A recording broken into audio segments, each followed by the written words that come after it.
Vous pouvez juste vous lever, dire bonjour, bénir la personne qui est à votre droite, à votre gauche, devant vous, derrière vous.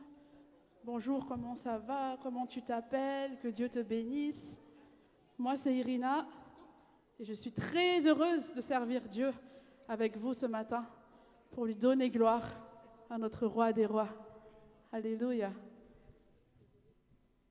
Ok, c'est parti.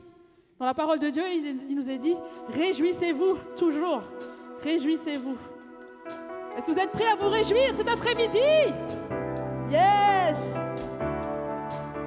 Toujours dans le nom du Seigneur, réjouissez-vous, réjouissez-vous. Toujours dans le nom du Seigneur, réjouissez-vous, toujours réjouissez-vous, toujours dans le nom du Seigneur.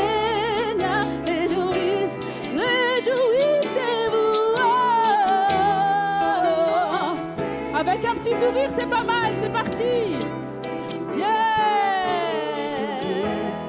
Alléluia!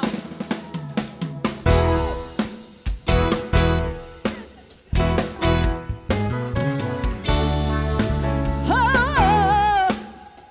yeah.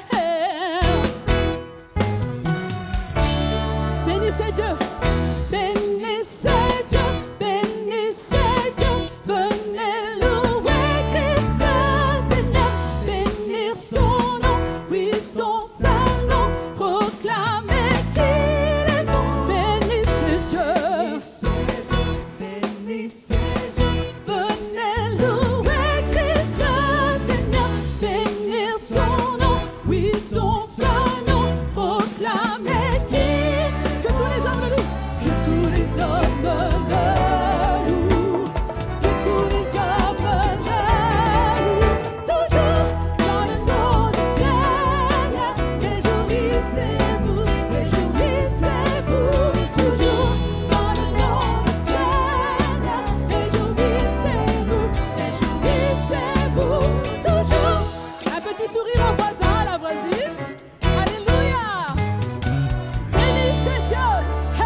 Merci Jésus.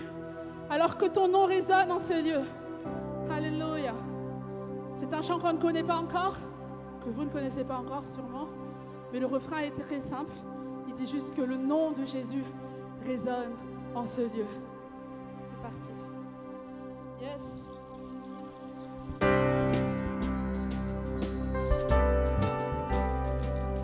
Jésus prend toute la place en ce lieu, en cet instant, dans nos cœurs, dans nos vies, pour toute cette célébration de cet après-midi, Seigneur. Prends toute la place. Alléluia, Seigneur. Que ton nom résonne en ce lieu. Que ton nom résonne en ce lieu. C'est très simple. Que ton nom résonne. Que ton nom résonne en ce lieu. Jésus. Jésus, que ton nom résonne en ce lieu. Que ton nom résonne en ce lieu. Que ton nom résonne en ce lieu. Yes. Jésus. Que ton nom résonne en ce lieu. Que ton nom résonne dans ce théâtre. Que ton nom résonne en ce lieu. Jésus, que ton nom résonne. Que ton nom résonne en ce lieu. Que ton nom résonne en ce lieu, Seigneur. Que ton nom résonne en ce lieu. Jésus, que ton nom résonne. Que ton nom résonne en ce lieu. Le nom de Jésus résonne dans tout Paris. Résonne en ce lieu. Oh, Jésus, que ton nom que les murs résonne en tremblent. ce lieu. Que les murs tremblent au son de nos louanges. Alors que nos voix, Alors que nos voix s'unissent à celles des anges, répand sur nous ton esprit, ta puissance, oh Jésus. que ton nom résonne, Seigneur. Que ton nom résonne en ce lieu. Que ton nom résonne en ce lieu.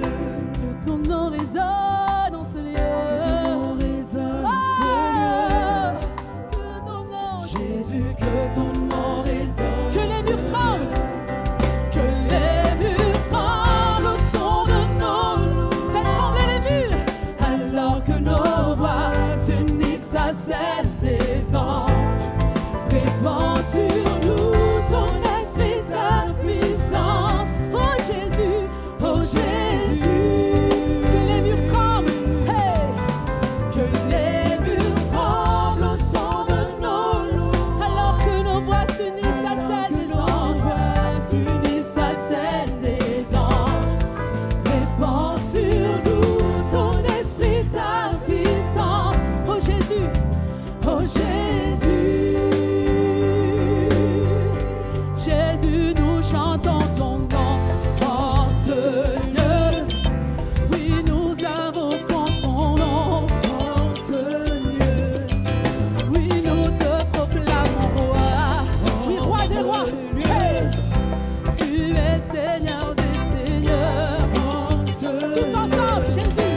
Jésus, nous chantons ton nom en ce lieu. Oui, nous invoquons ton nom. en ce lieu, Oui, nous te proclamons roi. Roi des rois. Roi des rois. Tu es Seigneur. Tu es Seigneur des seigneurs. Que les murs tremblent. que les murs tremblent au son de nos louanges. Hey, Alors que nos voix s'unissent à celles des anges, répand sur nous ton esprit. répand sur nous ton esprit, ta puissance, oh Jésus. Que les murs tremblent au son de nos louanges. Que les murs tremblent au son de nos louanges. Alors que nos voix, Alors que nos voix s'unissent à celles des anges, répand sur nous ton esprit, ta puissance, oh Jésus. que ton nom résonne tous ensemble. Hey. Que ton nom résonne en ce lieu. Wow. Que ton nom résonne en ce lieu. Jésus, que ton nom résonne en ce lieu. Jésus, que ton nom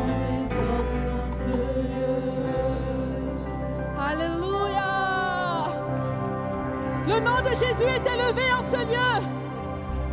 Gloire, gloire, gloire, louange à toi Jésus. Nous voulons chanter Alléluia.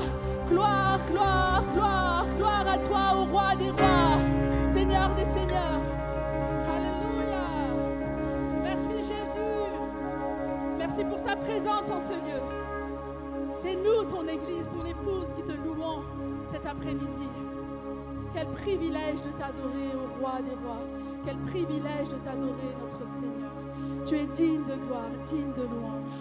Nous voulons nous écrier Alléluia, Alléluia, gloire, gloire, gloire, au roi des rois. Yes.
Chantons un peu plus fort.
Alléluia. Je m'écris Alléluia. Je m'écris Alléluia. En présence de mes ennemis. Quand le doute m'envahit, mon arme est une mélodie. Tu sais, tu combats pour ma vie. En présence de mes ennemis, je chanterai Alléluia, Alléluia, Alléluia. Quelles que soient les circonstances, je veux chanter Alléluia. Encore, je m'écris Alléluia. En présence de mes ennemis, quand les doutes m'envahissent, mon âme est une mélodie. Je chanterai.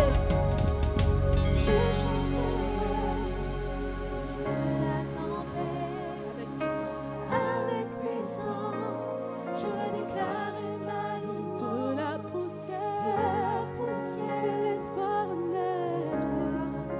La mort est vaincue, le roi est vivant. Le roi est vivant. Le roi est vivant.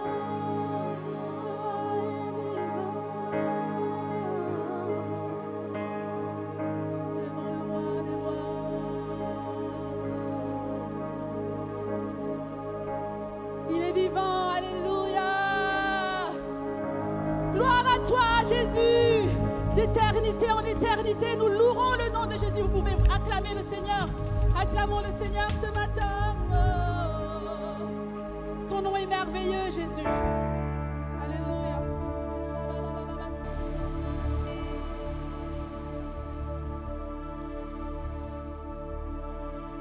Ton nom est merveilleux, Jésus. Sois glorifié. Sois glorifié. Focalisons-nous sur Jésus seul et le bon son nom. Ne regardons pas nos voisins, nos voisines, mais juste élevons notre Jésus parce qu'il est digne de gloire. À lui seul soit la gloire. Tu étais là de la création, Fils unique du Dieu très haut. Les mystères de ta gloire révélés en toi, Christ notre Seigneur. Oh, ce nom est si merveilleux. Oh, ce nom est si merveilleux. Le nom de Jésus-Christ, mon roi. Oh, ce nom est si merveilleux. Sa beauté sans pareil. Oh, ce nom est si merveilleux. Le nom de Jésus. Tu n'as pas voulu des cieux sans nous, Jésus. Tu n'as pas voulu les cieux sans nous. Alors Jésus, tu es venu. Ton amour a vaincu. Ton amour a vaincu mon péché. Rien ne peut nous séparer. Oh, ce nom est si glorieux. Oh, ce nom est si glorieux. Le nom de Jésus-Christ, mon roi. Ce nom est si Ce nom est si glorieux. Sa glorieux. beauté sans Sa pareil. beauté sans Oh, pareil. ce nom est si Oh, ce nom est si glorieux. Le nom de Jésus. Oh, ce nom est si glorieux. Oh, ce nom est si glorieux. Le nom de Jésus. Nous élevons le nom de Jésus.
Chante-le encore, tu es saint.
Merci Jésus.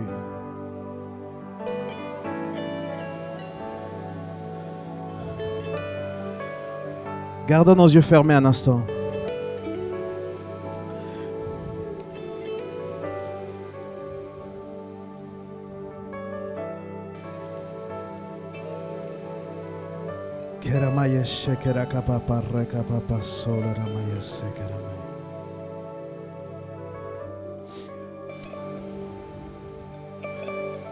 Merci Jésus.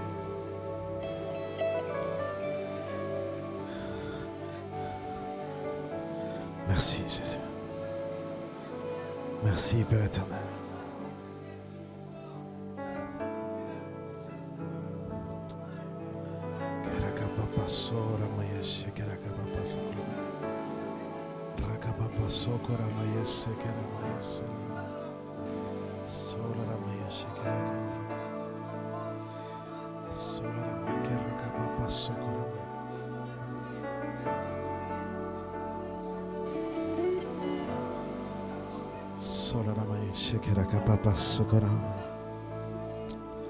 Merci Jésus.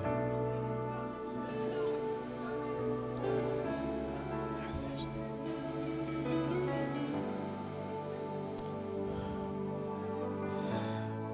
Amen. 1 Jean chapitre 5, verset 6, va nous révéler un grand mystère.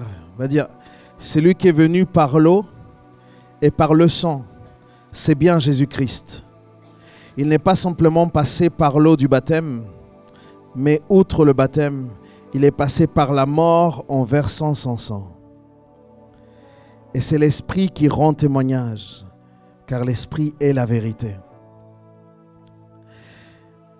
Mes amis, l'œuvre que Jésus-Christ a accomplie à la croix, il va nous falloir toute une éternité pour pouvoir la saisir. Dieu a fait bien au-delà de tout ce que tu peux penser pour toute ton éternité au moment où il est allé à la croix, au moment où il est passé par cette croix. Et le symbole de l'eau, c'est le symbole de la purification. Et je voudrais aujourd'hui dire à quelqu'un qui peut-être a essayé tant bien que mal de se purifier par ses propres moyens, qui peut-être a essayé tant bien que mal par ses propres forces de pouvoir devenir une meilleure personne. Je tiens à te dire à toi qui écoutes, qui peut-être te sens coupable, parce que malgré tous tes efforts, tu ne cesses de retomber. Je viens te dire aujourd'hui, au nom de Jésus-Christ, que son sang est suffisant pour toi. Le sang de Jésus-Christ te purifie bien au-delà de ce que tu peux penser ou croire. Il n'y a pas de péché trop grand. Il n'y a pas d'erreur trop grave. Parce que par le sang de Jésus-Christ, nous sommes totalement pardonnés. Et c'est l'Esprit qui te donne témoignage dans ton cœur ce matin. Attachons-nous à la croix. Considérons ce que la croix est. Considérons l'œuvre complète que Jésus-Christ a accomplie. Prenons ce pas ensemble.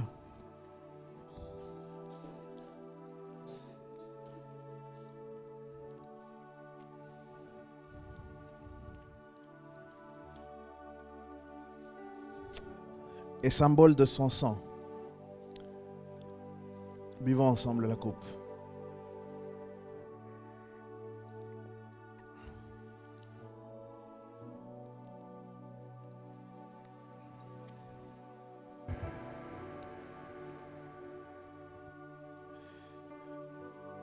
Et je vous propose à tout le monde, tous ceux qui peuvent, s'il vous plaît, mettez-vous debout là où vous êtes.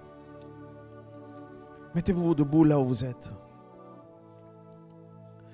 Et avec vos mains tendues vers le ciel,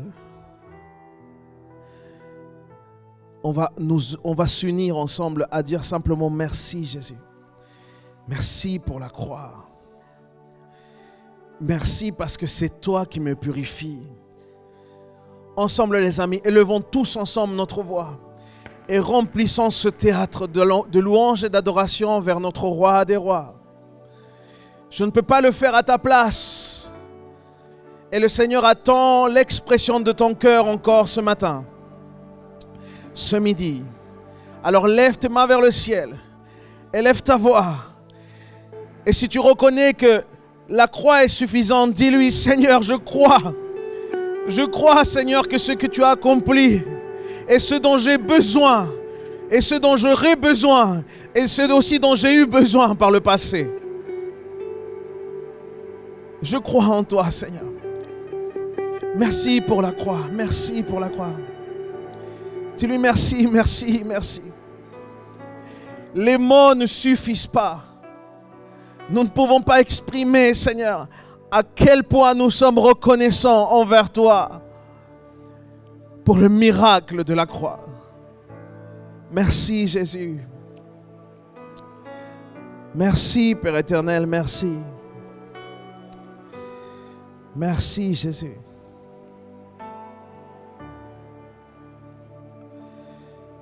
Merci, Seigneur. Merci. C'est ensemble, Seigneur, que nous élevons nos mains, nos voix, pour reconnaître qui tu es. Seigneur, tu es tout pour nous. Alors enseigne-nous, aide-nous à tout te rendre aussi, Seigneur. Enseigne-nous à tout te rendre, Seigneur, à tout te donner. Merci, Père éternel. Merci. Au nom de Jésus. Et si quelqu'un le croit, qu'il dise un fort Amen. Amen, Amen. Yes. Amen. On a un petit peu moins de temps. Du coup, je vais vous inviter à vous asseoir quelques instants. Je vais devoir passer directement aux annonces.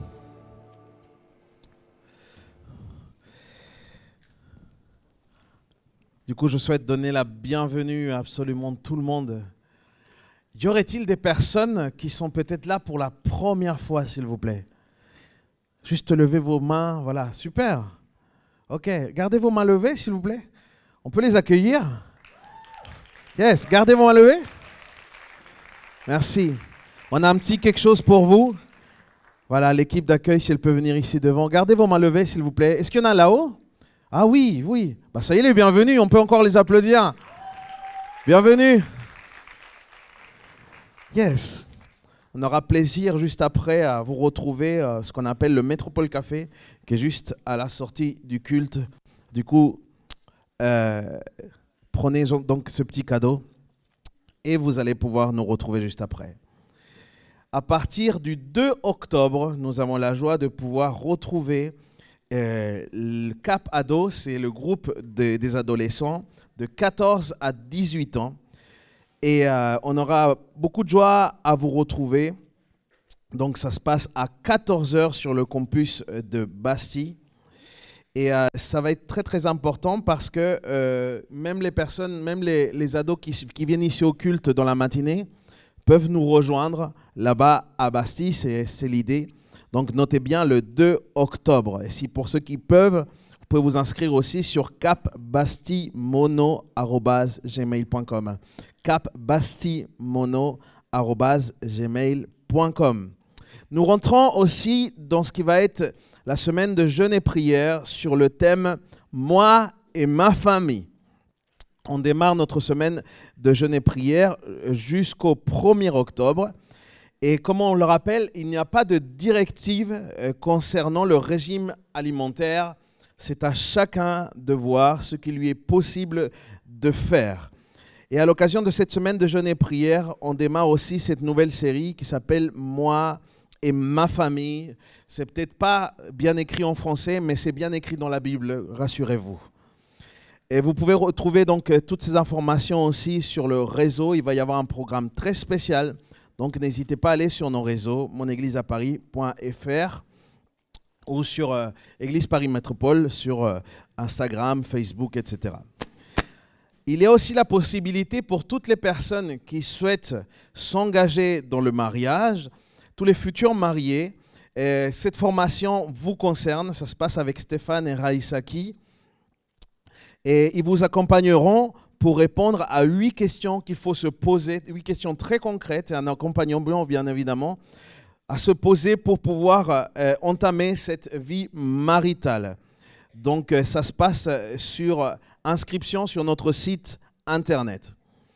Il y a aussi l'événement le plus historique et le plus important de toute la planète qui arrive très prochainement.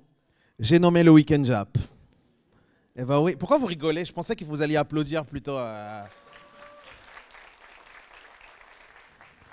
C'est l'événement que tous les jeunes adultes doivent vivre, parce que ce n'est pas simplement un truc à y aller, c'est quelque chose qui est à vivre. Donc tous les jeunes adultes sont invités. Jusqu'à aujourd'hui, vous avez la possibilité de vous inscrire avec un tarif préférentiel. À partir de demain, c'est moins sympa. Si tu es nouveau à Paris, je parle particulièrement à toutes ces personnes qui ont rejoint notre église ou qui rejoignent notre région, sachez vraiment que c'est un week-end d'intégration. On souhaite le partager avec chacun d'entre vous. C'est un week-end qui se fait depuis maintenant des années et ça a, par la grâce de Dieu, ça a toujours tenu ses promesses. Des choses incroyables se sont passées. On aura avec nous cette année le pasteur Raphaël Hillman et ainsi que le groupe Souffle Nouveau que vous avez peut-être entendu récemment. On aura la grâce, la joie de pouvoir les avoir pendant tout le week-end. Comment faire pour vous inscrire? De 2 façons, et notez bien ça, ouvrez vos oreilles spirituelles, humaines et tout ce que vous pouvez.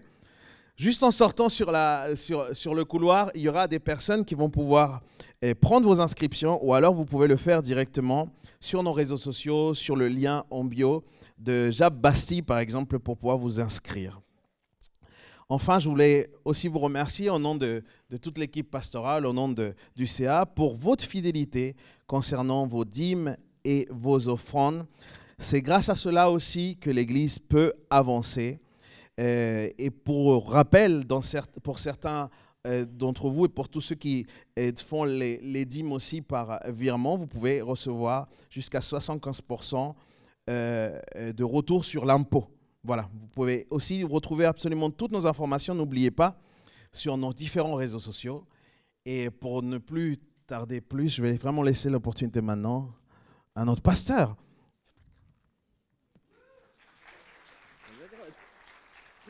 qui n'a plus de cravate. Il n'a plus la cravate. Alléluia. Vous allez bien?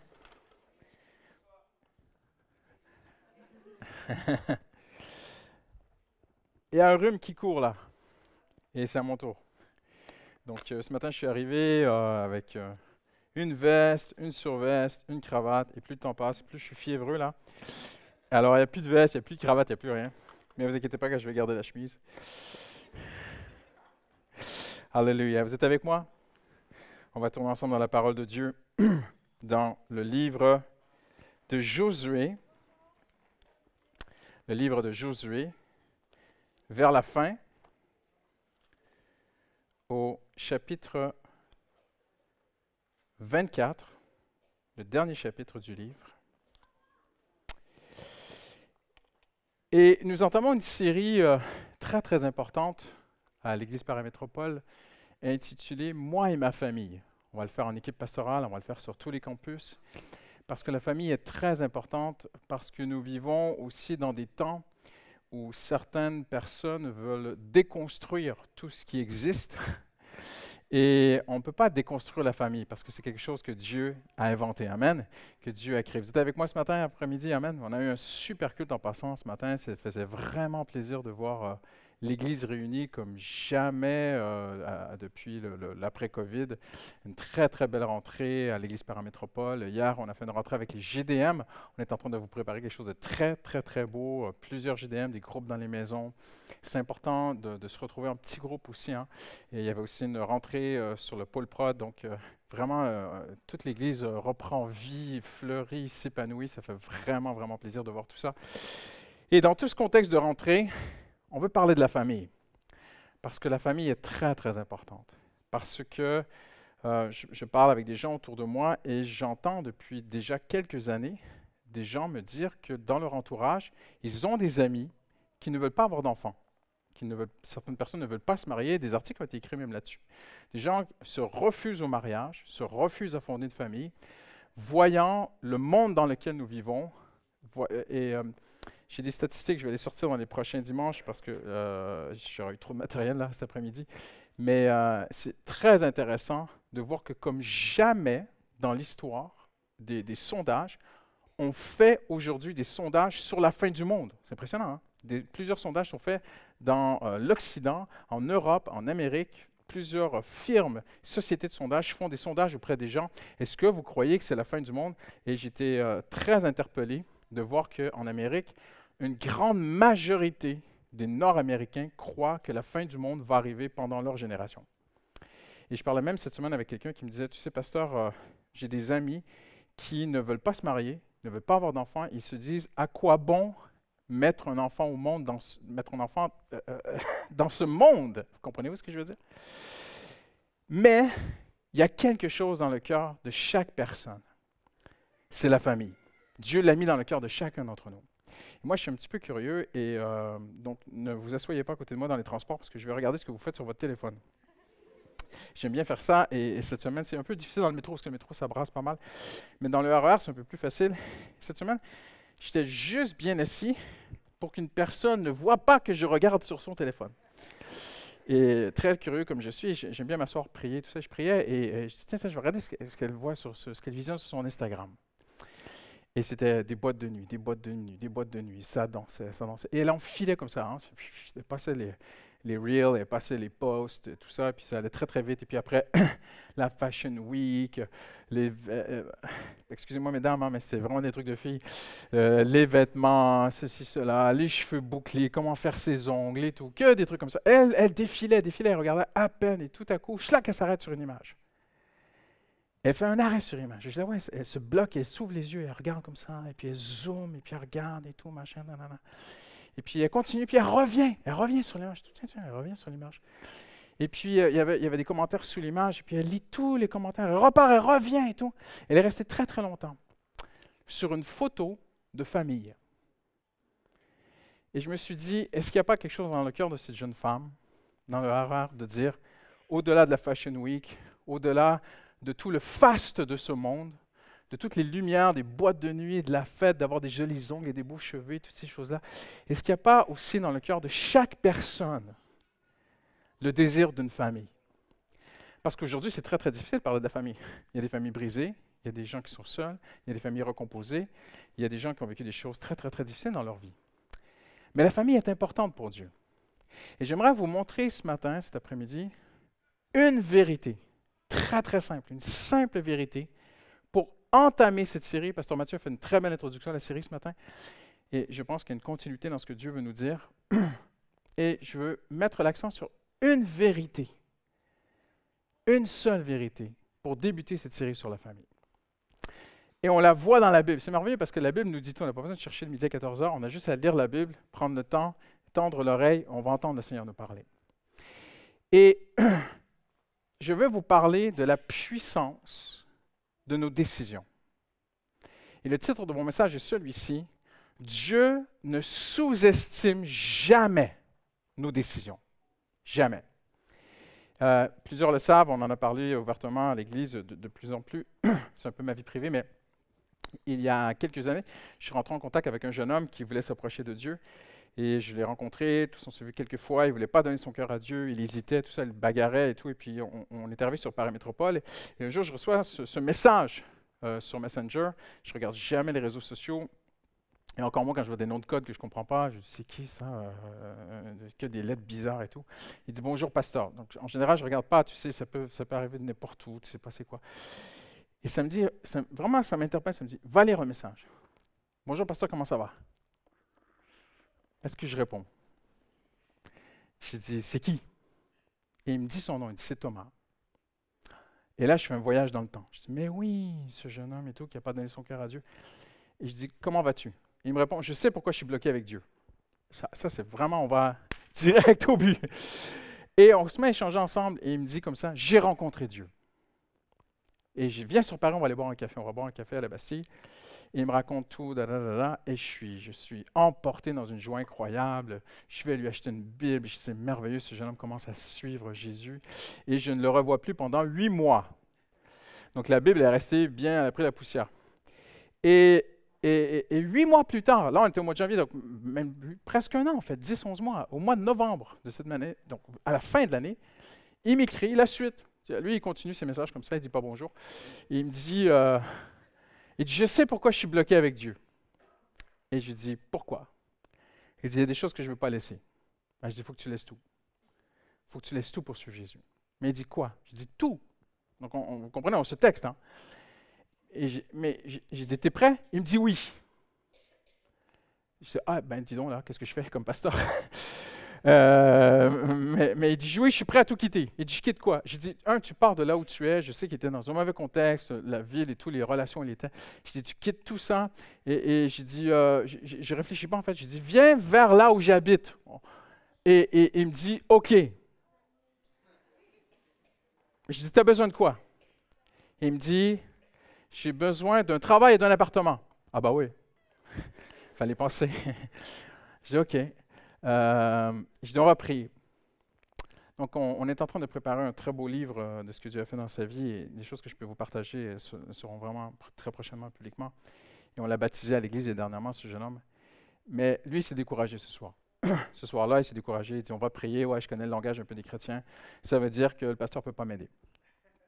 Donc, il est sorti en boîte. Il a fait n'importe quoi. Il s'est drogué, tout machin. Et le lendemain matin, moi, je me lève et je vais à un rendez-vous avec Justine. Et je me demande pourquoi je suis en train de vous raconter cette histoire, parce que je ne l'avais pas prévu.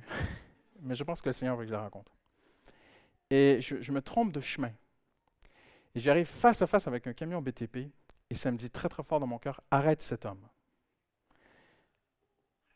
Gros camion de BTP qui arrive devant moi. Et donc j'envoie ma femme, plus courageuse que moi. Je dis, arrête le camion chérie pendant que je me gare et tout. Ma femme se met devant le camion, elle arrête le camion de BTP. Et le monsieur descend du camion et il dit, mais qu'est-ce que vous avez? Et moi, j'arrive, je dis, est-ce que vous avez besoin de quelqu'un pour travailler avec vous? Elle dit, ah oui, justement, j'ai besoin de quelqu'un et tout. Il commence à me raconter toutes ces choses et tout ça. Je dis, ben, je prends mon téléphone et pendant que j'appelle Thomas, il me dit, et s'il a besoin, j'ai un appartement pour lui. Et là, je parle avec Thomas et il me dit, j'arrive demain. Donc le lendemain, il vient. Et ce qu'on a su beaucoup plus tard, on ne le connaissait pas à l'époque, mais Thomas était un brigand, je lui dis même, c'est un brigand, toi. C'est un vrai brigand, c'est un gangster.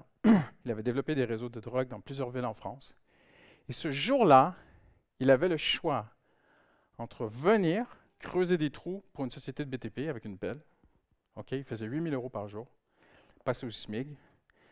Soit faire ça, ou soit aller à Amsterdam, faire un go fast, ce sont des voitures remplies de drogue, et ramener ça en France.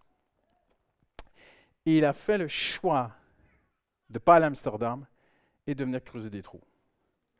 Mais Jésus a sauvé son cœur. Il a su, la semaine suivante, que tous les gars qui ont ramené de la drogue d'Amsterdam se sont fait prendre par la douane, puis sont tous partis en prison pour 8-10 ans. Et puis c'est eux-mêmes qui l'ont appelé de la prison. Puis ils ont dit, mais qu'est-ce que tu as fait pour ne pas venir avec nous? Et quand il raccroche le téléphone, il me dit, Pasteur, j'ai pris la plus belle décision de ma vie. Voyez-vous? Je veux vous parler que le ciel est prêt à nous aider. Mais nous devons faire des choix. Et Dieu prend très au sérieux les choix que nous faisons. Dieu les considère souvent plus que nous. Dieu ne sous-estime jamais les décisions que nous prenons. Et un choix, faire une longue histoire courte, petit à petit, ça fait maintenant 4 ans, et petit à petit, Dieu a fait des choses en sorte que Thomas vienne littéralement vivre avec nous. Et Dieu m'a dit, aime-le comme un fils, on l'a comme adopté à la maison. Et un soir, je rentre et je le vois en train de manger et de regarder quelque chose sur son téléphone. Je dis, tu regardes une série? Il dit, oui. Je dis, c'est quoi? Il dit, c'est La petite maison dans la prairie. Je dis, la quoi? La petite maison dans la prairie. Mais toi, avec la vie que tu as eue, ça t'intéresse ces choses-là? Et voyez-vous, il m'a raconté sa vie petit à petit, parce que c'était une vie très, très douloureuse. Mais là, tu découvres que même un gangster, un dealer de drogue, un bagarreur, un gars de boîte de nuit, il sortait sur la rue de la Lappe, à côté de la Roquette. Et il m'a montré une photo où il est sous, avec des filles dans ses bras, à 4 heures du matin. Il fait un selfie. Et on voit sur le selfie, derrière lui, la croix de l'église de la Roquette. Et même s'il pouvait être au fond des ténèbres, Dieu est là. Et Dieu avait prévu sauver ce jeune homme. Et là, il est là, et tu dis, comment est-ce que un jeune homme qui a une vie comme ça peut se retrouver à regarder, un soir, en rentrant du travail, La petite maison dans la prairie? Parce que tout le monde rêve d'une famille qui marche. Comprenez ce que je veux dire? Et je lui ai demandé, je dis, mais pourquoi tu regardes ça?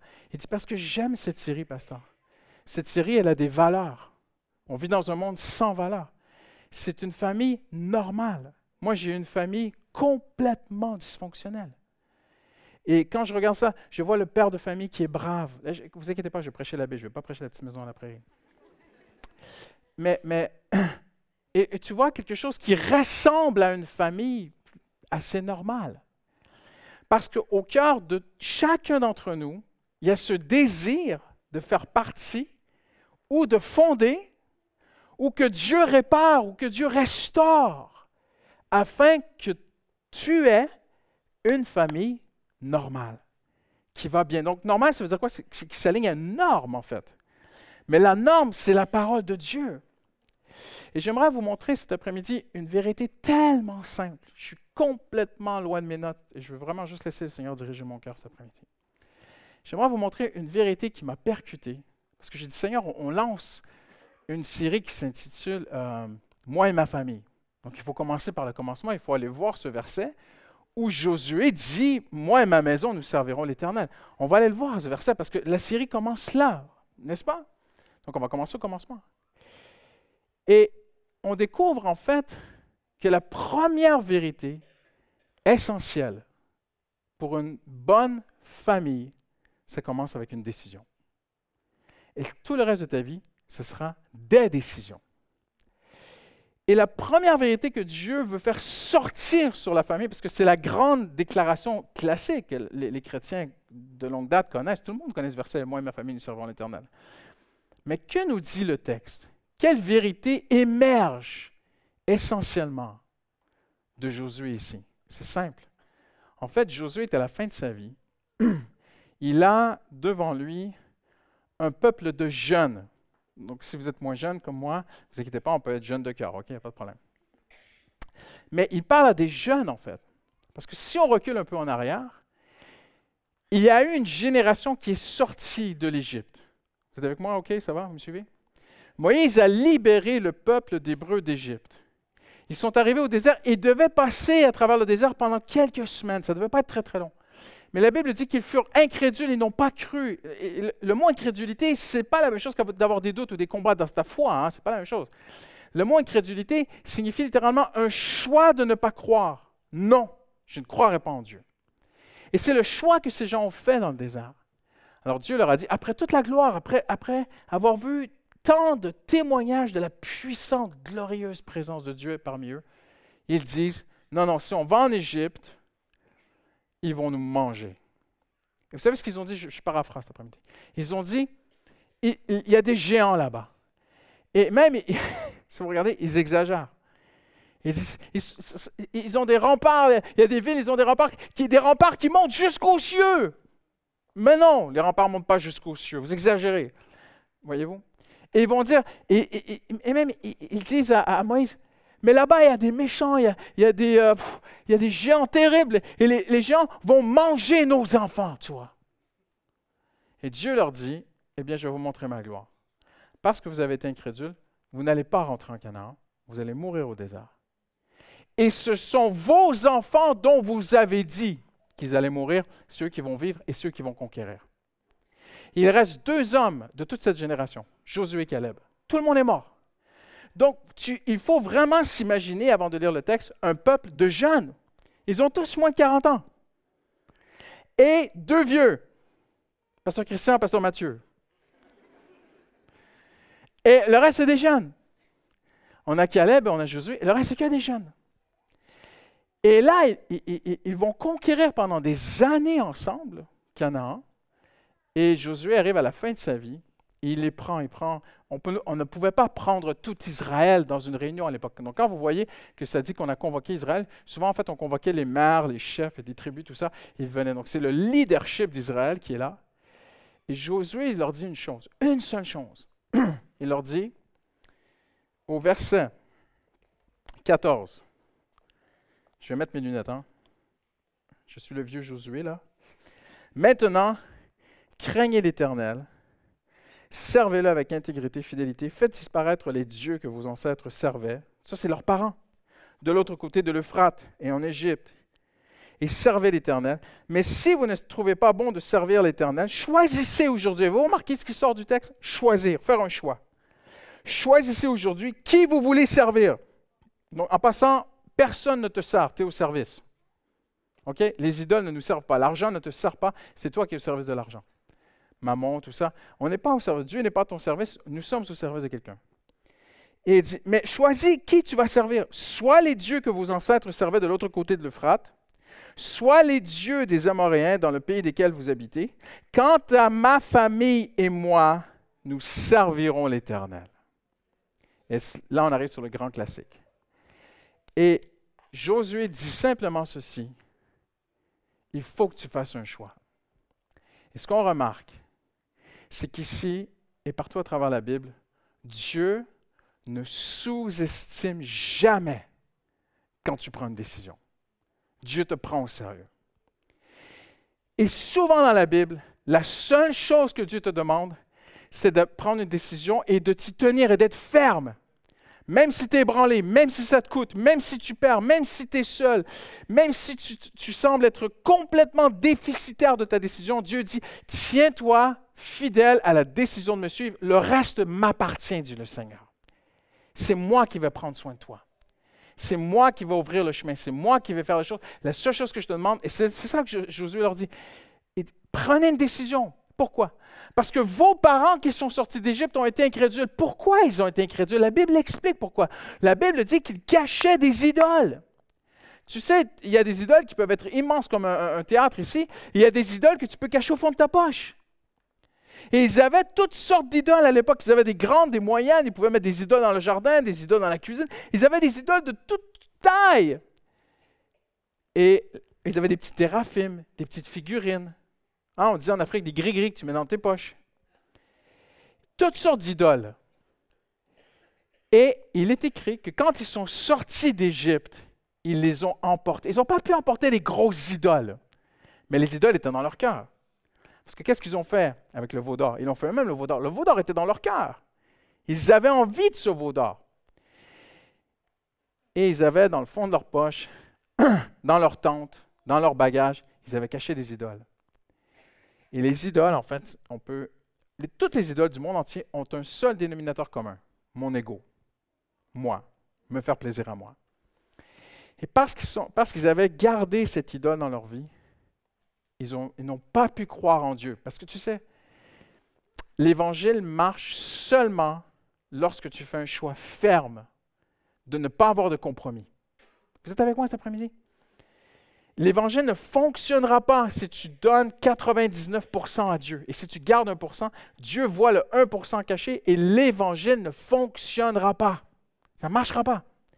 Et là, après, tu seras incrédule, tu diras, je ne crois plus en Dieu, ça ne marche pas. Et c'est ce qu'ils ont fait dans le désert. Ils ont dit, ça ne marche pas l'Évangile, ça ne marche pas Moïse, la gloire de Dieu, non, ça ne marche pas. On ne va pas réussir à prendre Canaan. Et il est écrit qu'ils ont été incrédules. Pourquoi ils ont été incrédules? Parce qu'ils n'ont pas tout donné, donc ça ne marche pas. Et là, Josué leur dit, ne soyez pas comme vos ancêtres. Mais regardez la beauté de leur réponse. Ils vont dire, non, nous, on a tout quitté pour Dieu. Je paraphrase, j'explique les Écritures cet après-midi. Ils vont répondre à Josué, nous, on est avec toi à 100%. Pas de compromis, on veut vivre pour l'Éternel. Et ça explique pourquoi ils ont été des conquérants. Et ça explique pourquoi ils ont été les gardiens de la présence de Dieu, de la bénédiction de Dieu en Israël. Pourquoi je dis cela? Là, je vous fais faire de l'histoire. On est passé de l'Exode, OK, jusqu'à Josué. Et là, on arrive au livre des Juges.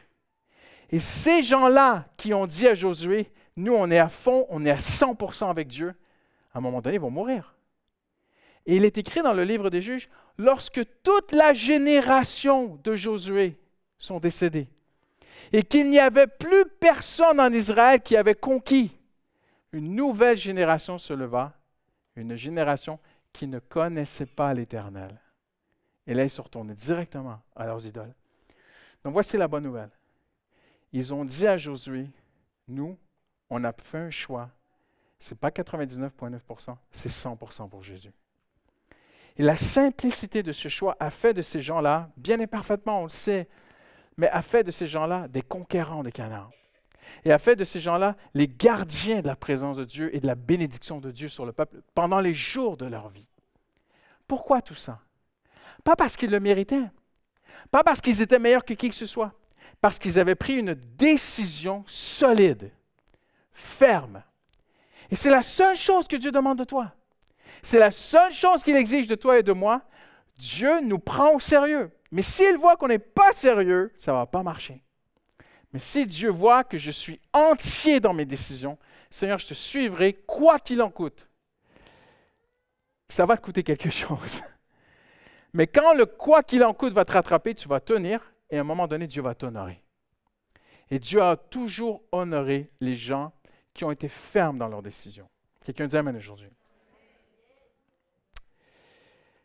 Savez-vous que le mot « être décidé » vient du latin? Et c'est très intéressant parce que le mot « être décidé », être déterminé, être décidé, dans le latin, ça veut dire couper.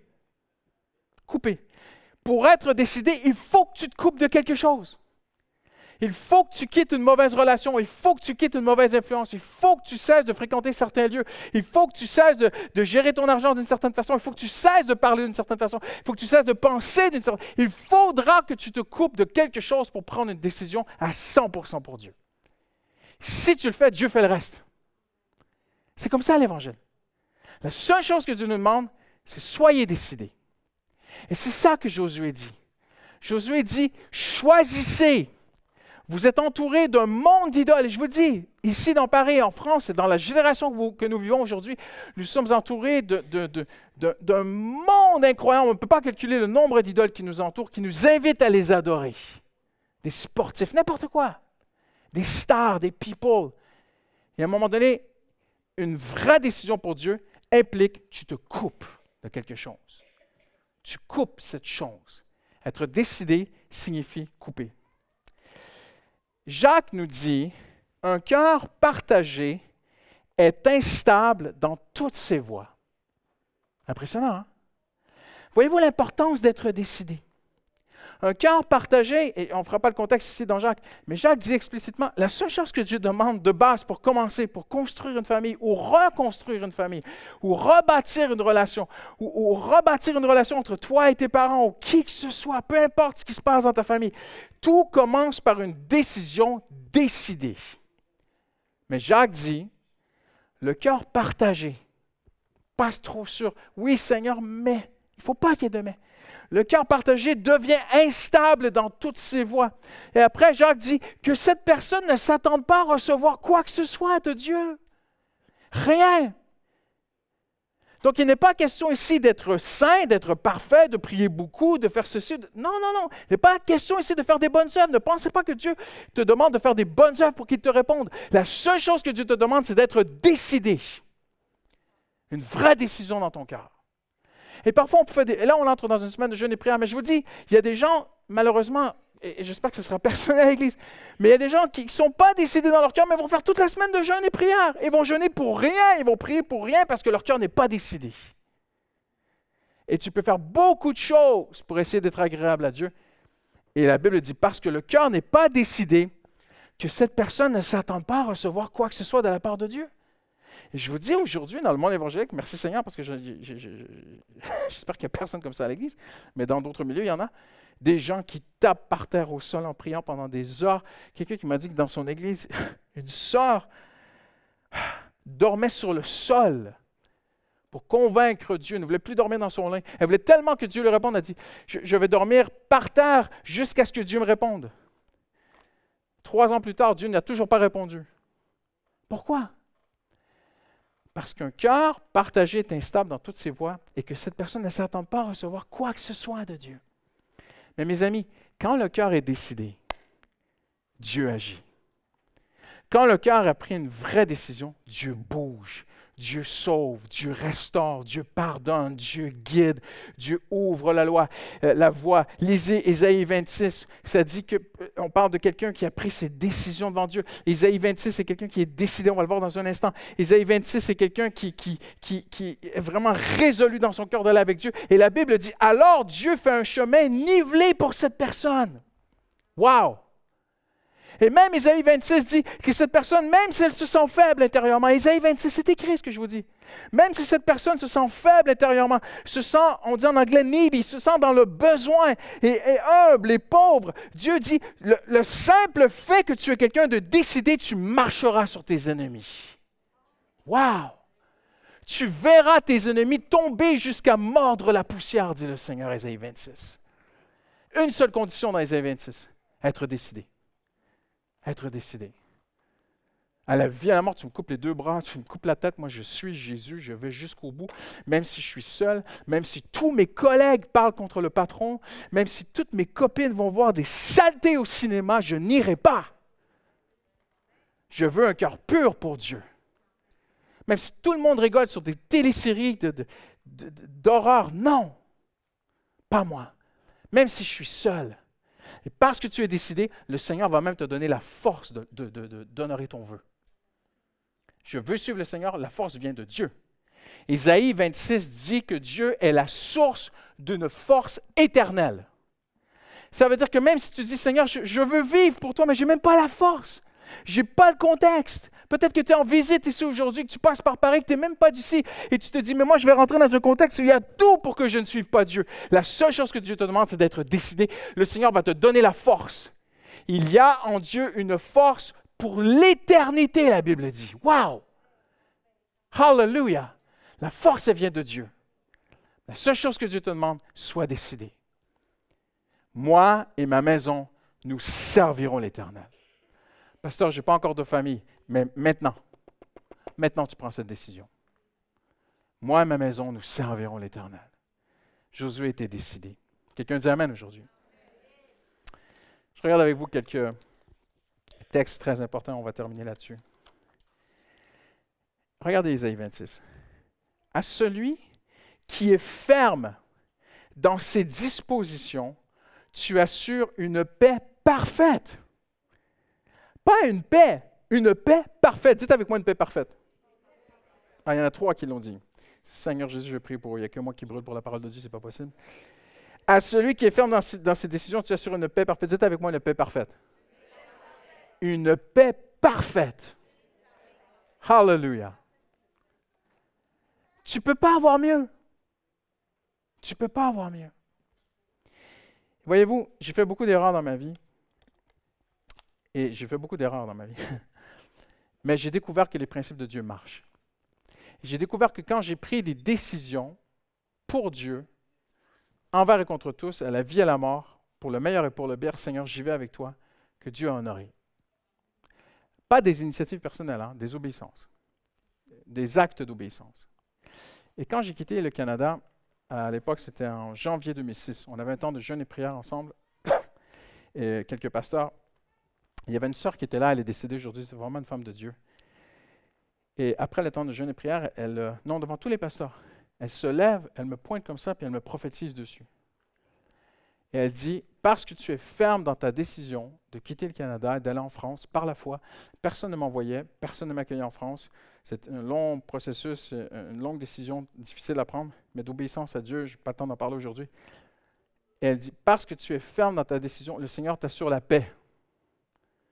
Une paix, tu manqueras de rien. Et on est parti par la foi financière. Et je vous dis, nous n'avons pendant 7 ans, je n'avais pas de salaire. Pendant 7 ans, Dieu n'a pas pourvu. Dieu a fait plus. Dieu nous a bénis. Pas parce que je le méritais, pas parce que je priais beaucoup, pas parce que j'étais meilleur que qui que ce soit, mais parce que j'avais pris cette décision personnelle, ferme, d'obéir au Seigneur.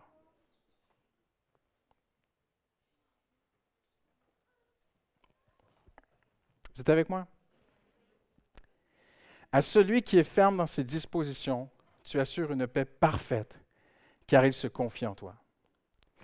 Deutéronome 30, 19 dit ceci. Je vais inviter les musiciens à s'approcher, j'ai bientôt terminé. J'ai mis devant toi la vie et la mort, la bénédiction et la malédiction. Regardez bien ce que Dieu dit. Je l'ai mis devant toi. J'ai mis devant toi la vie et la mort, la bénédiction et la malédiction. Et regardez ce que Dieu dit après. Choisis. Impressionnant, hein? À toi le choix. Choisis la vie, dit le Seigneur, afin de vivre, toi et ta descendance, donc toi et ta famille.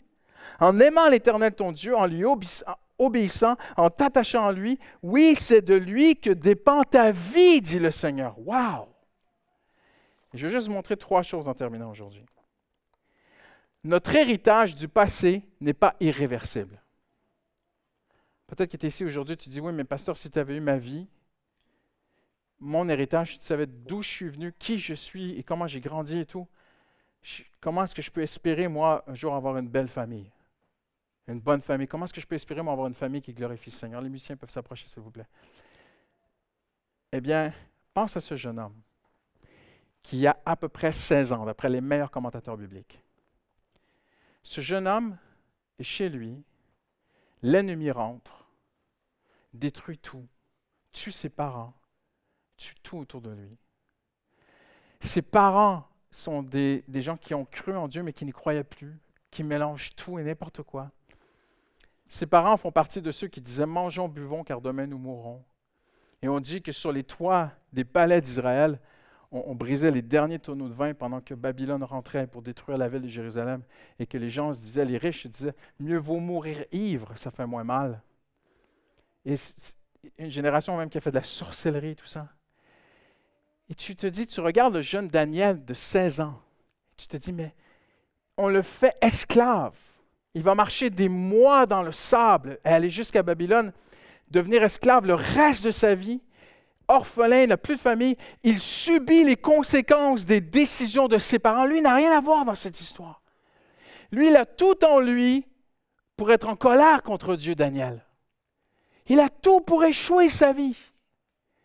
Mais la Bible dit, Daniel résolut dans son cœur de ne pas se souiller. Daniel a pris une décision, un choix. Mes parents étaient dans le compromis, pas moi. Mes parents ont une religion superficielle, pas moi. Mes parents, c'est la mort, moi, j'ai choisi la vie. Et Daniel a simplement pris une décision, un choix. Et Dieu a changé le cours de sa vie. Et il est devenu un homme de Dieu extraordinaire. L'héritage négatif de ton passé, de ta famille, de tout ce que tu as pu vivre, ne mérite pas que tu aies la haine envers qui que ce soit, un désir de vengeance, un désir de te justifier, ou ne mérite pas que tu passes ta vie à dire « je ne peux pas être comme ceci ou comme cela parce que j'ai reçu ceci ou cela. Moi, je ne pourrai jamais à cause de ma famille. Moi, je ne peux pas être, on m'a tellement blessé, on m'a tellement fait mal, on m'a tellement détruit, on m'a tellement ceci, cela. Moi, je ne pourrai jamais. » Non, non, non. Juste une décision. Résolu dans son cœur de ne pas se souiller. Moi et ma famille, nous servirons l'Éternel. Choisis la vie afin que tu vives, dit le Seigneur. Le passé n'est pas une excuse en Jésus-Christ. Alléluia, quelqu'un dit Amen aujourd'hui. Le contexte actuel n'est pas nuisible. Suivez-moi bien, je répète. Le contexte actuel ne peut pas nuire à un enfant de Dieu. Nous vivons dans un monde de dépravation morale. On veut tout déconstruire les valeurs chrétiennes. On voit des choses qu'on n'a jamais vues dans notre génération. Si on peut juste réduire un peu le volume, s'il te plaît. Mais, en Jésus-Christ, le contexte actuel ne peut pas nuire. Impossible. Et je vais vous prouver bibliquement. Lot est à Sodome et Gomorrhe. À Sodome et Gomorrhe. Ce n'est pas n'importe quelle ville. Les anges viennent le visiter. Il accueille les anges chez lui dans sa maison et toute la ville s'attroupe devant sa maison. Et il est écrit, je cite, pour faire mal aux anges, pour les violer, les tuer et abuser d'eux sexuellement. C'est ça que la foule veut faire. Lisez la Bible, c'est écrit dans la Bible. Ils le disent, on veut faire mal. Imaginez dans quelle ville cet homme était. Et il est dit que dans la foule, il y a des enfants et des vieillards. Là, tu dis, mais même les enfants sont devenus aussi méchants. Mais les filles de Lot étaient vierges, complètement préservées. Personne n'avait jamais touché à ces filles. Tu as déjà réfléchi à ça? Impressionnant, hein? Dieu protège la famille de Lot dans la fosse aux lions, à travers un monde de méchants. Je suis convaincu que le contexte actuel que nous vivons, où oui, la violence monte, il y a encore des articles. Hier, chaque semaine, je regardais, c'est pas possible, de voir des parlementaires se prendre la tête, se crier dessus contre des journalistes à la télé, sur du déni, sur la violence, et puis et tout le monde en parle, que la violence augmente. Mais je suis convaincu qu'on peut avoir une famille qui fait gloire au Seigneur dans ce monde. Le contexte actuel ne peut pas avoir le dernier mot sur la famille du Seigneur Jésus. Quelqu'un dit Amen aujourd'hui. Et notre avenir ne peut pas non plus. J'en ai parlé dernièrement, comment Dieu aussi a protégé la famille de Noé, quand tu y penses. Nous allons vivre les jours de Noé. C'est écrit dans la Bible, on le voit déjà. Mais Dieu va protéger nos familles. Quelqu'un dit Amen. Mais il faut prendre des décisions. Moi et ma famille, on n'aura pas d'idole. Moi et ma famille, nous servirons l'Éternel. Le passé ne pourra pas d'avoir... Le Seigneur va guérir le passé, le Seigneur va rétablir les choses.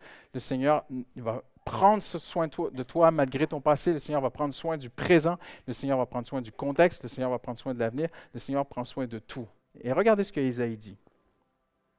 Moi et les enfants que Dieu m'a donnés, nous servons de signes et de miracles en Israël. Pourquoi la famille est importante? Parce que Dieu, même si tu es seul, même si tu es un adolescent aujourd'hui, tu dis, moi je servirai l'Éternel. Eh bien, le Seigneur va faire de toi un signe et un miracle dans ce monde. J'en suis profondément convaincu. Hallelujah. Quand j'étais pasteur au Canada, j'étais pasteur de jeunes. Et un jour, Dieu nous a permis d'embaucher un pasteur pour les adolescents. Et il avait évolué dans une famille difficile. Un père absent qui travaille beaucoup, tout ça. Et il est tombé en amour avec une jeune femme. Ils ont commencé à se fréquenter, ils se sont fiancés, et ils travaillaient à l'église. Et je leur faisais les cours de préparation au mariage.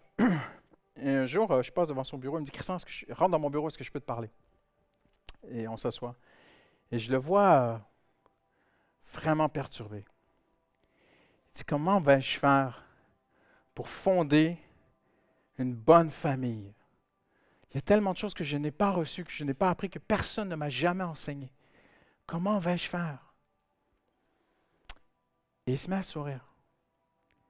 Puis il dit, Christian, hier Dieu m'a parlé. Un simple verset où Jésus dit, le Saint-Esprit vous enseignera toutes choses. Et je l'ai revu il y a quelques années. Il est aujourd'hui père de, je crois, 4 ou 5 enfants maintenant. Un beau couple, épanoui, une belle famille, des enfants bien, pas parfaits, mais belle famille, bien équilibrée. Le Seigneur l'a fait. Et il est un témoignage à la gloire de Dieu. Ce que Dieu a fait pour lui, il peut le faire pour toi. Il peut le faire. La seule chose que Dieu demande, c'est d'être décidé. À celui qui est ferme dans ses dispositions, tu assures la paix. La paix parce qu'il se confie en toi. Moi et ma maison, nous servirons l'Éternel. On peut se lever ensemble? Hallelujah.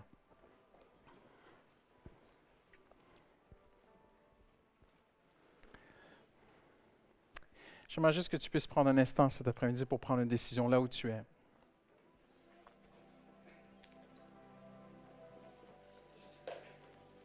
Regardez-moi un instant.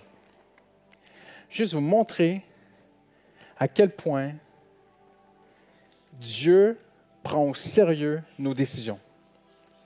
Suivez-moi bien, restez avec moi jusqu'à la fin. Justine, ma femme, m'a téléphoné hier. Elle fait une conférence en Belgique. Elle m'a dit, Christian, il faut que je te raconte un témoignage incroyable. Une femme qui est venue me voir, qui m'a dit, Justine, il faut que je te raconte. Il y a 4 ans, je suis allé dans un grand rassemblement et je m'étais séparé de mon mari. Le Seigneur m'a touché dans une réunion simple comme aujourd'hui. Je me suis mise devant Dieu et il y a eu un appel qui a été fait. Et elle s'est avancée devant. Et elle a donné son cœur à Dieu. Elle a dit, Seigneur, je reviens à toi. Et, Seigneur, si tu veux rebâtir mon couple, si tu veux, s'il y a de l'espoir, Seigneur, je te donne tout. Alors qu'ils étaient en instance même d'aller vers le divorce et tout. Mais ce qu'elle ne savait pas, c'est que son mari était là. Et son mari était de l'autre côté, en train de faire la même prière. Seigneur, si tu veux sauver mon couple, si tu veux le restaurer, Seigneur, je suis disposé. On est en train de se séparer, de se divorcer. Mais Seigneur, si tu veux sauver notre famille, tu peux le faire. Les deux sont en train de prier la même prière, ils ne le savent pas. Et le gars essuie les larmes de ses yeux, il ouvre les yeux et il voit sa femme. J'ai aimé. Il traverse la salle. Il va voir sa femme, il la prend dans ses bras. Et il dit, on a encore beaucoup d'années à vivre ensemble.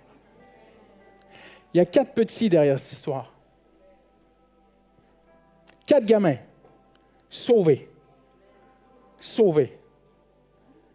Parce qu'un homme et une femme ont pris une décision. Il n'y a rien de plus puissant. Le ciel s'ouvre quand tu dis, Seigneur, je vais y aller avec toi. Seigneur Jésus, on se place devant toi maintenant. S'il y a une personne ici aujourd'hui, dans la simplicité d'un culte si ordinaire, Dieu peut faire quelque chose d'extraordinaire dans ta vie. Mais il faut que tu prennes une décision pour Dieu. Il faut que tu dises, Seigneur, moi et ma maison, nous servirons l'Éternel. Cette décision doit s'ancrer dans ton cœur. Cette décision doit aller encore plus profondément. Ça ne doit pas être une décision seulement d'un dimanche après-midi, ça doit devenir une décision quotidienne, journalière, répétée régulièrement. Seigneur, aucune idole dans ma vie, aucune idole. Dis-le maintenant, dis-le, c'est puissant, il y a une puissance spirituelle quand tu le dis. Seigneur, aucune idole dans ma vie, Seigneur. que toi, Seigneur. Je n'adorerai que l'Éternel. Je ne rendrai un culte qu'à l'Éternel. Je n'admirerai rien d'autre que l'Éternel. Hallelujah. Pas d'homme, pas de femme, pas de fashion, ni d'argent. Je ne serai pas carriériste, rien de toutes ces choses que le monde occidental m'offre. Je servirai l'Éternel, je vivrai pour Dieu. Je ne vivrai pas pour ma carrière, je ne vivrai pas pour mes études, je ne vivrai pas pour mon succès monétaire. Je vivrai pour l'Éternel. Hallelujah. Aucune idole. Dis-le, Seigneur, aucune idole dans ma vie. Proclame-le. Il y a une puissance spirituelle quand tu dis les choses. Le monde spirituel t'entend. Le monde spirituel ne peut pas entendre ton cœur, mais le monde spirituel entend ce que tu dis. Tu dis, je ne servirai que l'Éternel. Dis-le, je choisis aujourd'hui de servir l'Éternel. Moi et ma maison, nous servirons l'Éternel à la vie et la mort. Hallelujah. Moi et ma maison, nous servirons l'Éternel. Je choisis de servir, de suivre le Seigneur, qu'il soit tout pour moi. Quelqu'un dit Amen cet après-midi. Hallelujah. Hallelujah. C'est si simple. Mais Dieu ne sous-estime jamais la puissance de nos décisions. Amen. Hallelujah. On adore le Seigneur encore un moment ensemble? Le Seigneur va diriger. Hallelujah. Il y a ce chant qui dit, nous décidons, nous demandons à notre âme de bénir l'Éternel. Oh mon âme, bénis l'Éternel. Bénis l'Éternel. Oh mon âme, bénis l'Éternel. Bénis l'Éternel. Oh mon âme, avec nous. Oh mon âme, bénis l'Éternel. Oh mon âme, bénis l'Éternel. Alléluia. Nous allons bénir le nom de Jésus encore cet après-midi. Nous décidons, Seigneur, de glorifier ton nom. N'oublions aucun de ses bienfaits. Mon âme bénit l'Éternel. Yes. Il n'y a plus de batterie. On va continuer. Oh mon âme, bénis l'Éternel. Oh mon âme, avec nous, bénis l'Éternel. Bénis l'Éternel. Yes. Je n'oublie aucun de tes bienfaits, Seigneur. Mon cœur est rempli pour te louer. Alléluia. Vous êtes avec nous pour louer le Seigneur une dernière fois avant de nous séparer. Oh!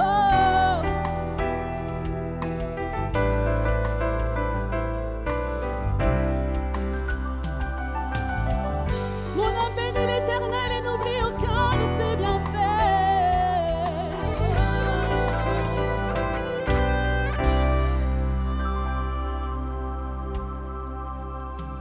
Je n'oublie aucun de tes bienfaits. À chaque fois que j'y pense, mon cœur est rempli de paroles pour te louer. De paroles pour te louer, tous ensemble.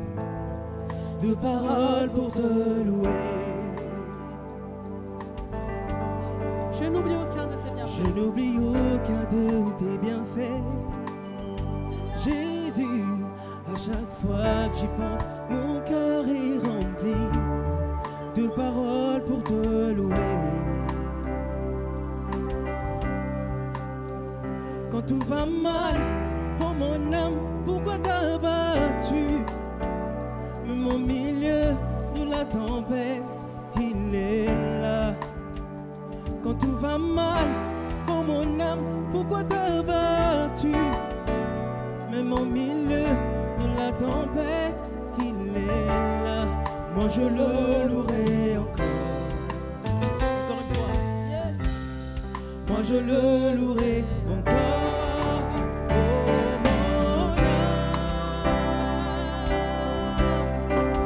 Bénis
France.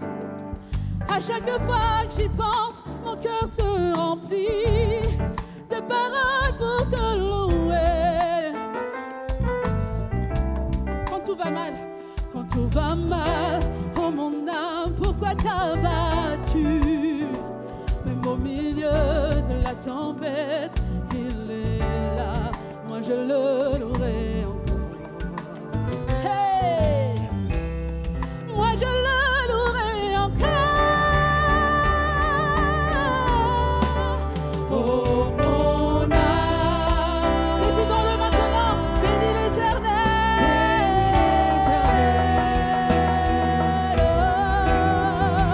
Oh mon âme, bénis l'Éternel. N'oublie aucun de ses bienfaits. Oh mon âme, bénis l'Éternel. Oh mon âme, bénis l'Éternel.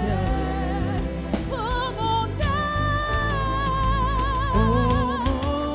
je décide aujourd'hui, Seigneur, de te bénir, de te louer, de te servir. À jamais, je te servirai.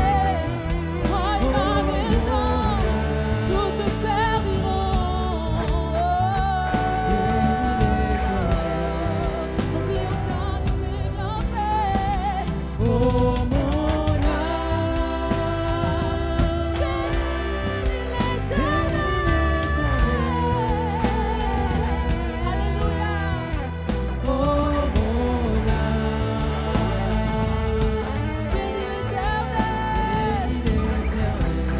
N'oublie aucun de ses bienfaits. Je vous entends chanter, oh mon âme.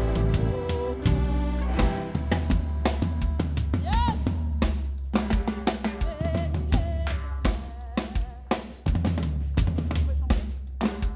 Oh mon âme,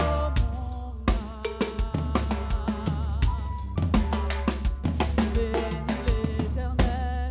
Yes, encore une fois. Oh mon âme, hey. Oh mon âme,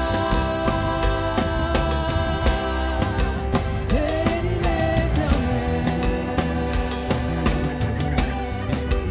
Oh mon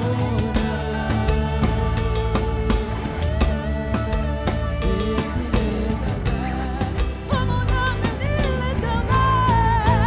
Oh mon âme, bénis l'Éternel. Oh mon âme, bénis l'Éternel. N'oublie aucun de ses bienfaits. Oh mon âme. Alléluia. Gloire à toi, Seigneur. Gloire à toi, Jésus.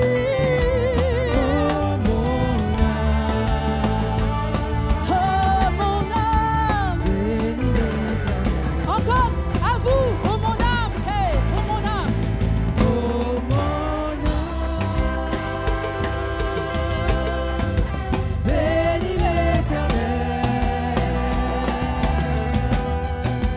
Oh mon âme,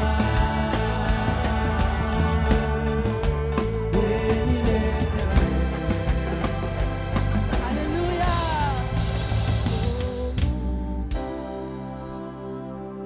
Bénissons l'Éternel.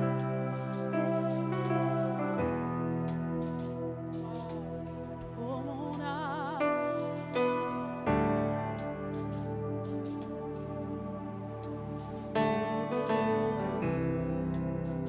Oh mon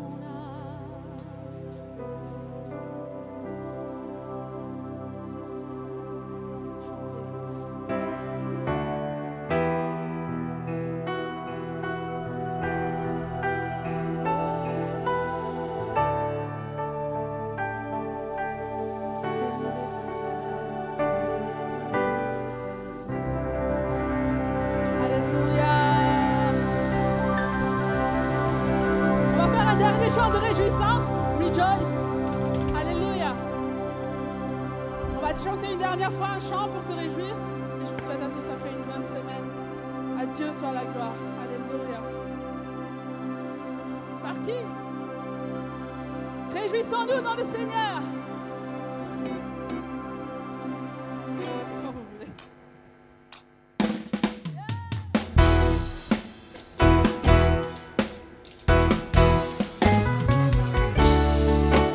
Oh yeah. Bénissez Dieu. Hey. Bénissez Dieu. Bénissez Dieu. Venez louer Christ le Seigneur. Bénir son nom, oui son saint nom. Proclamer qu'il est bon. Bénissez Dieu. Bénissez Dieu. Venez louer Christ le Seigneur. Bénir son nom, oui son saint nom. Proclamer qu'il est bon. Que tous les hommes le louent. Que tous les hommes le louent. Toujours dans le nom du Seigneur. Réjouissez-vous, réjouissez-vous. Toujours dans le nom du Seigneur. Réjouissez-vous, réjouissez-vous. Toujours, hey! Alléluia! Bénissez Dieu, hey! Bénissez Dieu, bénissez Dieu. Venez louer Christ le Seigneur. Bénir son nom, oui son saint nom.